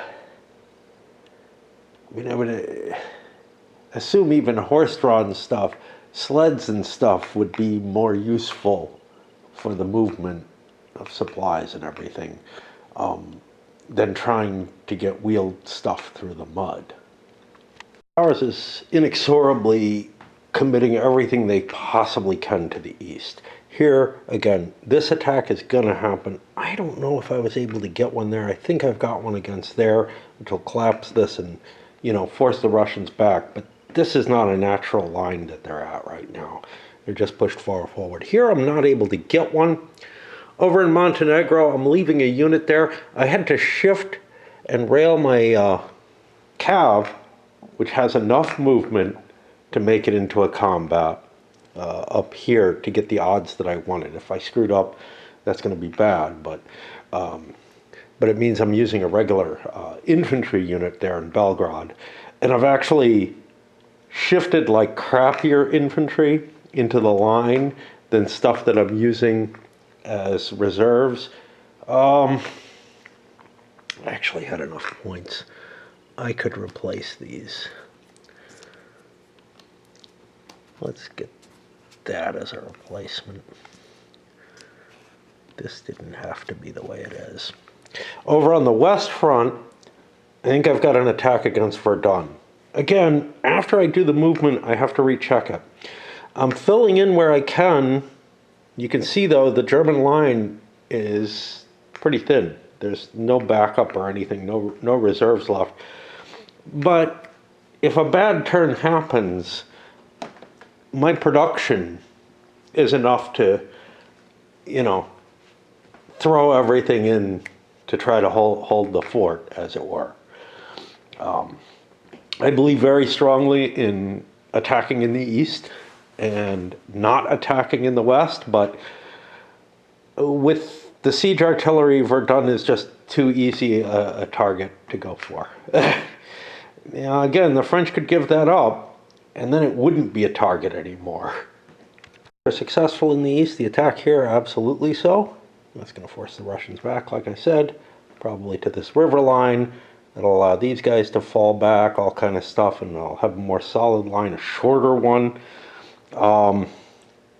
Here, it was an exchange, which is painful. I lost like 15 strength points. By the way, the one here was a defender demoralized, which caused a retreat, which created some 10 extra RPs. So the Russians are going to get some of those troops back. They didn't lose everything in quite the same way that just an encirclement might have done, because I had a retreat path open. Either of these. Oh no, this one, because I came from there. Okay. Miscalculated on the Verdun attack. There were more strength points there than I thought there were. I kind of threw everything I could in. I'm not going to make it. It's like 54. I would have needed 63 to get the 3-to-1. Yes, I could play around and get a good odds against some of them, but I'm not particularly interested in doing attritional attacks. Right now, the Germans have more lost units than the French do. I thought I had calculated it right. I thought 54 was what I needed. It's really hard to... I don't know. Maybe I get an attack somewhere else. Let me look. It doesn't seem to be there. And I'm pretty sure I couldn't have fudged things and gotten a little bit more strength. Like, I had to do that here where I pulled some artillery off here to get the odds better. Because again, I'm balancing the numbers while I'm moving, and then I go back to the attacks, and I'm like, I would almost never, like, I'd miss 50% of my attacks I would not be able to make. And it's because I'm doing both fronts at once still, in terms of movement. And I don't know. I don't know if there's a good excuse for it, to be honest. It's just, I'm definitely struggling with the come up with the odds. Some of it is the density of the stacks, the numbers, the fact that there's an attack and a defense number. This hurts me in the Great War II, which has an attack and defense number. I might be adding up defense numbers sometimes or something, or just multiplying wrong or whatever, and I just come up with the wrong numbers, and I'm like, wow. Yeah, I don't know what I was thinking. And certainly with the Verdun one, I thought I calculated that out and had a 3-to-1 against the stack. I do not. So screw it. We just won't attack. That's going to put it on the Allied side. Christmas Day and another problem shows up. My main bathtub, the one next to my bedroom that I use. This bathroom's not bad, actually. But, and I was able to use it. But stops letting water, like stops giving water. And I'm pretty sure what it is buildup of minerals and whatnot. It's probably been in there since the house was built. And it's unfortunately an old cylinder in there. I've opened it up. I watched a few things to see what to do and whatnot. Opened it up and look, and it is pretty iffy. But it's not going to be something that's easily replaceable. And I have to cut the water off to it. And the only way I know how to cut the water off in this house is to the main. And that's going to mean, if I try to clean the cylinder out, it's going to mean like hours and hours, maybe days of it soaking and everything.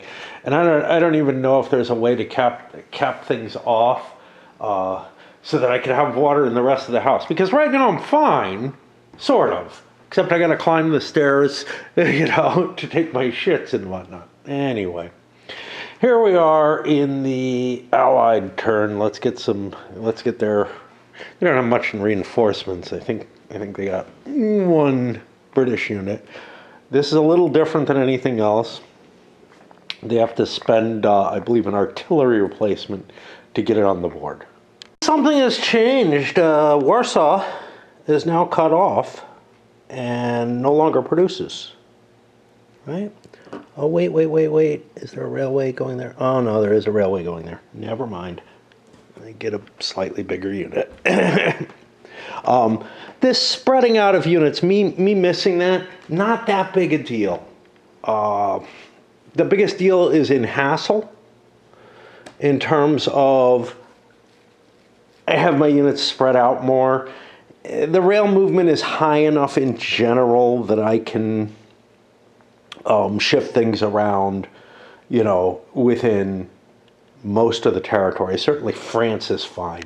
Russia is a little bit more spread out, but some of it might have been good. So like the Russians being able to produce in Kiev or being able to produce directly in Warsaw would have been of value. By the way, yeah, let's not produce back there.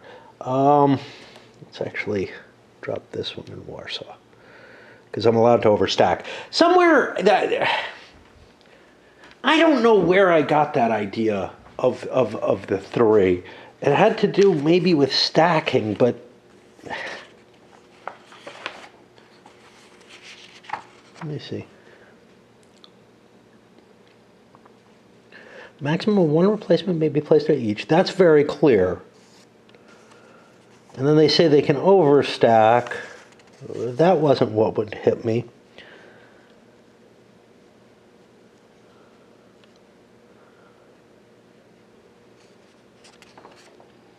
I really don't know. The Brits are not spending replacements, so they're actually beginning to waste them at this point. You could look at this in multiple different ways. Like, it's great for the Germans to waste the British replacements, but there is some reason to cause them, which is if I can cause losses on the bigger, better British units, somehow, the Brits have to be forced into choosing them or whatever. then they'll get replaced with weaker units, which has a certain value to it, but they don't seem to be using their units anyway. Yeah, I mean, they're holding their section of the line, but they're not attacking or anything. So, yeah. Problem on the Russian line, because again, entrenchments don't stay. You pack them up and, send them to your new address to unpack them there or whatever. I don't know. If units switch positions, you can't, you don't get to keep that field work. You have to start all over, which I've got like, a couple of cav here that are under entrenchments. They're not what can hold the line there. So I'm going to need to, to try to do a very Der Weltkrieg type of thing, which is getting a line that's pretty solid and approximately the same everywhere. That's hard to do under pressure here. It was not hard to do in Der Weltkrieg, except, well, honestly, it was hard to do. It would be hard to do here. And it was hard to do in Der Weltkrieg. But here it's harder because of all these trench markers on top of it that have just made it so that I'm like, fuck it, I'm not thinking. In Der Weltkrieg, I was very carefully trying to get all my stacks the same level. But there was another thing. The entrenchments there, you didn't have to build new entrenchments when you moved. Like, if you moved around in your line, you were still entrenched, very much like every other game that covers this, where you don't pack them up and take them with you. Shit, like I found this fort, had one unit and an entrenchment on top of it, and again, I see a unit there, it's not entrenched. I didn't realize there was a fort there. In fact, there shouldn't be. I took it from Grodno. Let's put the entrenchment back. Well, that ain't good. I don't know what kind of opportunities I've missed because of that. The Germans might well have had an attack that could have broken through and cut things off a little further north. Oops. There's so many factors in this game that are just like, and that one I don't know. Like, that one, it's because the fort is kind of the same looking as a unit without pawing through. And I've gotten so tired of pawing through stuff in this game that I do as little as possible. And I probably just thought there were two units that railed up there, and sure. I don't know why they would be there though. Yeah, that was just dumb. Oopsie. But yeah, there's just, and I'm not looking forward to this. I'm going to have to, try to calibrate the line as much as possible.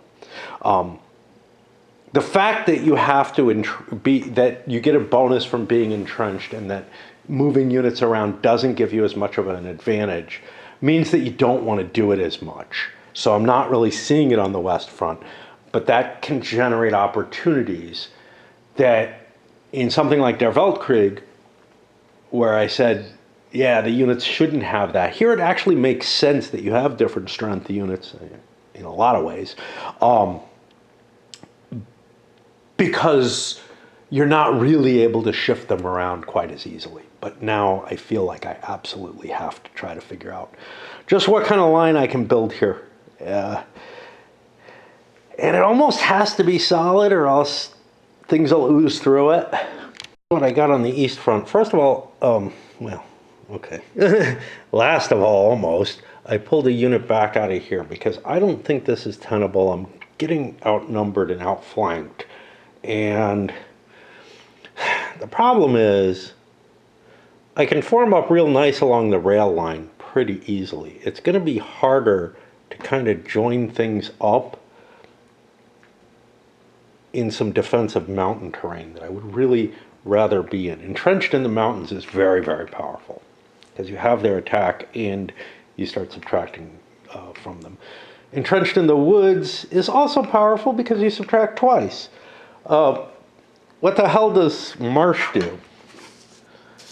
I usually think of the marshes as sort of essentially impassable, but they're pretty much like forest. Okay. So they're not, they're just big, is really the big advantage there. Elsewhere, we fell back to this line. It was not as painful as I thought it would be. Oh, I forgot that Warsaw unit, didn't I? I think I'm overstacked. I gotta fix that. Which is not gonna be easy.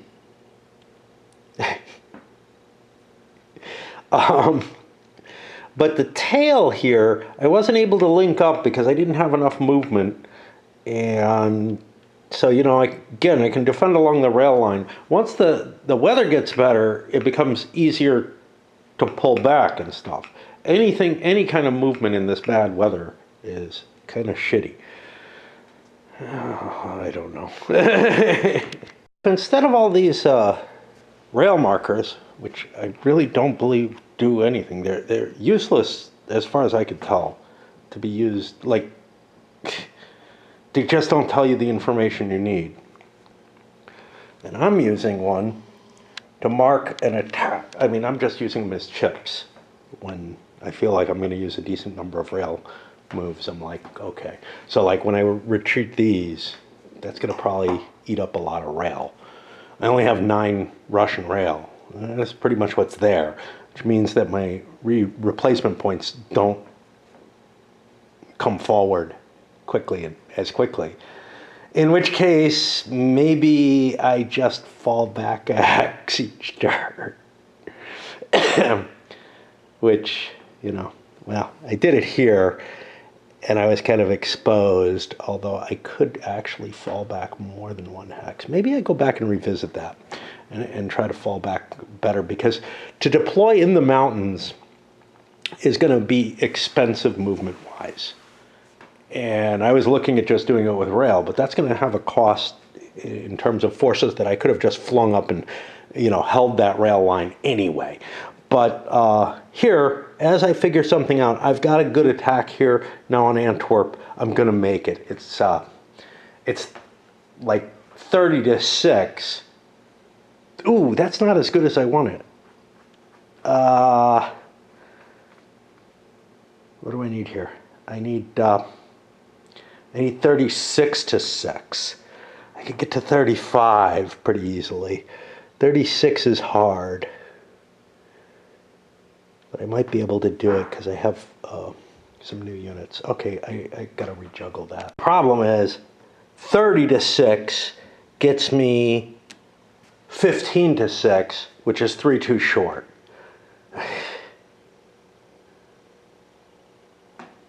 And I'm gonna have to refigure and see. I was just so excited, I thought I had an attack. Oh fuck, these are 3/4 strength to go across rivers. I was saying to myself, rivers shouldn't be that potent, and I don't know, you know, that I think I've been shying away from this, thinking it was a half. And then I'm like, wait a minute, rivers shouldn't be that potent, you know? And yeah, they're not. So time to refigure the entire turn again over here on the west front. You still want the river line, but it's super hard to get into this hex because I'm in zones in both of the adjacent hexes. So to rail in, I'd have to go here for 2. Then it would be 3, 4, 5. That's not going to work. Unless I have a cav that can... I got a cav. That might do it. That might do it.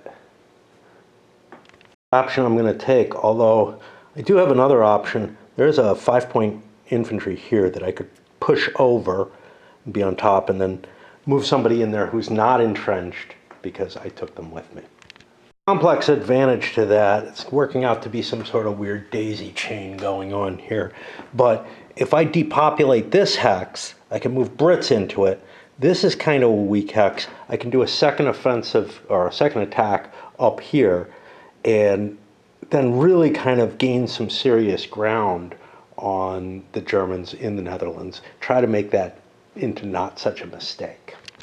Midway through this dance with some French units stacked under here, some almost empty hexes, you know, it's just really, really painful to manipulate your pieces in this game. I can't think of another World War I that came anywhere close except for the operational Der Weltkrieg, where obviously you have a lot more that you're doing. But even there, it didn't have these stupid fucking markers on top of everything. The advantage to all this, though, is get these Brits out of the line here and get Frenchmen up there. But again, that's not easy to do because of this hex.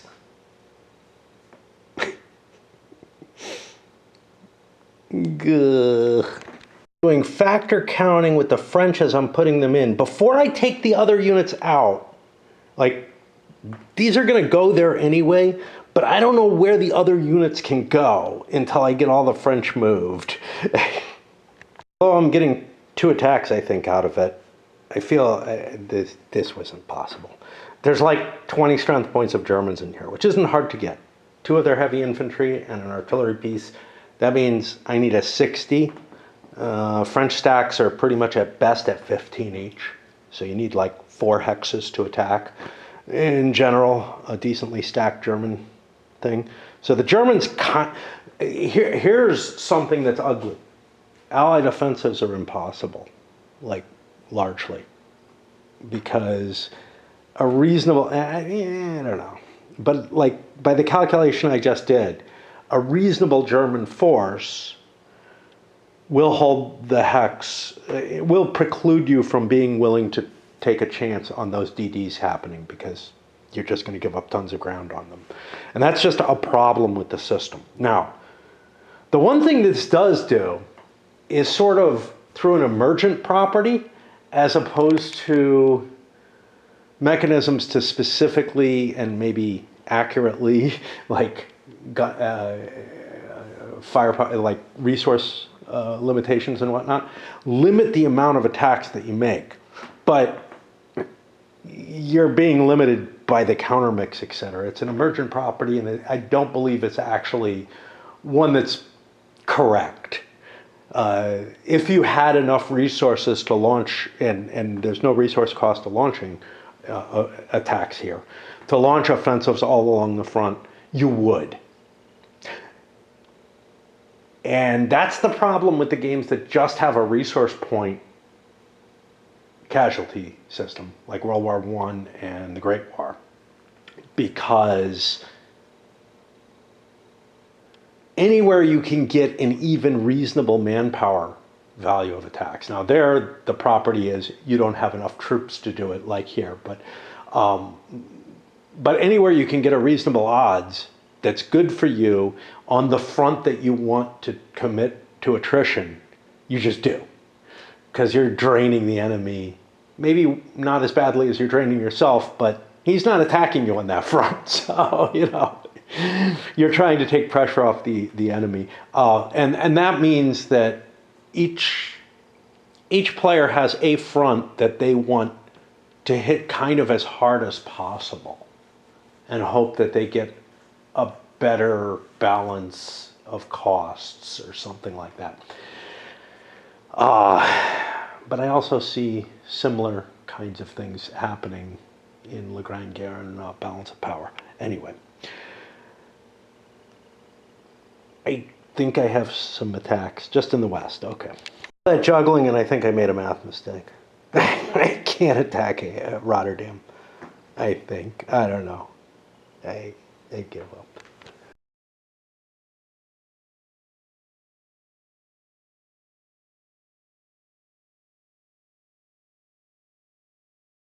Some of the units were illegally stacked under some of the Brits units that I need for this. That may have been the case, but fuck. I also had the right amount there. I forgot. So 3/4 of 32 is 24. I had 32 exactly in there. I'm not going to fix it again. I mean, the math's not hard, but it's hard to juggle around in your head when you're trying to figure out odds all over the fucking place. The Brits, on the other hand, legitimately were not able to make the attack they thought they could. I had 10 strength points. Oh, no, I have 40 strength. Yeah, I just forgot to move a cav out or something. I don't know. But I think I have 40 strength points, which gets me to the 30, which means I have 3 to 1 crossing the river at -1. Okay. We did succeed in taking Rotterdam. Yay. Nice mix of British units. We ended up getting an exchange, had to lose 10 strength points. Well, I was able to take them on 574s, which means that my good units stay good. I gained 2 hexes. That's tremendous. We've got like a line starting to form here. There's some definite danger for the Germans. I think we had a good turn. Okay, that's going to put us over to the April turn where all kinds of shit happens. I'm loading this up. I don't know why I've been holding off. Like I thought, it was too soon right at the end of the year, but now I've gone, through March.